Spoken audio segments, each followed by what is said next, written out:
heard about Bitcoin and cryptocurrency? Oh, I've heard. We heard about Bitcoin while I was at J.P. Morgan, and I think at J.P. Morgan, it was quite hotly debated within the macro team. It was of course viewed as potentially quite innovative, right? Because this was a way to create digital scarcity. But while I was at J.P. Morgan, I probably viewed it more as a speculation, purely as a speculation, and I really thought to ignore it for most of my time at J.P. Morgan. Did you personally invest in any cryptocurrency? Yes. So, so I've actually done some cryptocurrency investing, and I think that makes sense. I think every investor should have, we recommend 2% or so of their portfolio in cryptocurrencies. Where are you from and your cultural background? Both my parents are from South Korea, and they moved to the United States in the 1960s. And I grew up in Michigan. So I was raised in Michigan, and I have an older brother, an older sister, and a younger sister.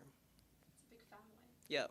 So do you have any children in your family? Yeah, I've got 3 kids. My oldest is a junior at college, and my son is graduating from high school. He's going to NYU in the fall. And then my youngest is in 8th grade. Does your expertise and interest in cryptocurrency influence your family or friends? I think interest is growing. My daughter, who's in college, says that interest in cryptocurrencies is much greater among her friends. So that they are very aware of Bitcoin and blockchain, and they're all quite interested. She's a computer science major herself.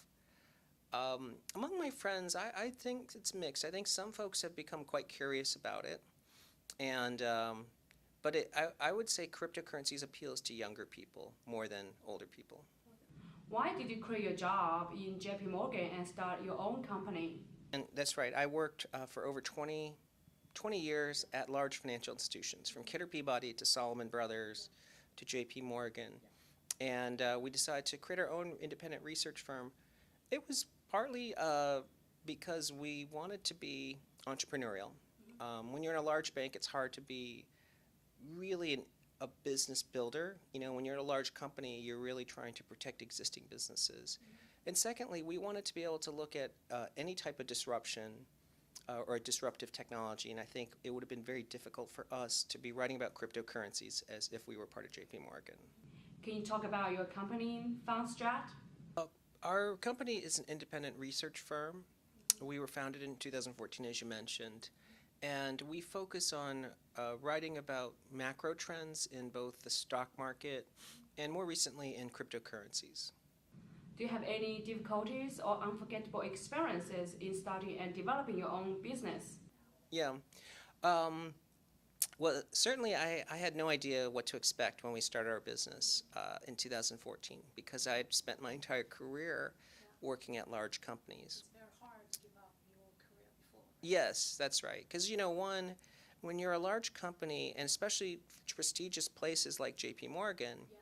they're very well-run places, and it had a great culture. So when we started Fundstrat, we wanted to make sure it was a place to be entrepreneurial. So we've really made sure we don't grow too many people. We actually try to hire only when we desperately need someone.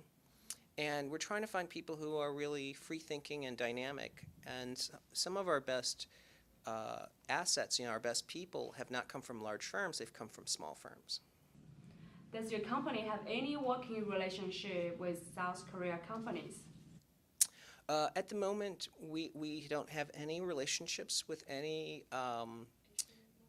in Asia. We have Asian clients, so we have some clients that are based in Asia, but they're not partnerships. I think it's a very important market. We're just it's not as clear to us how we sort of tackle Asia.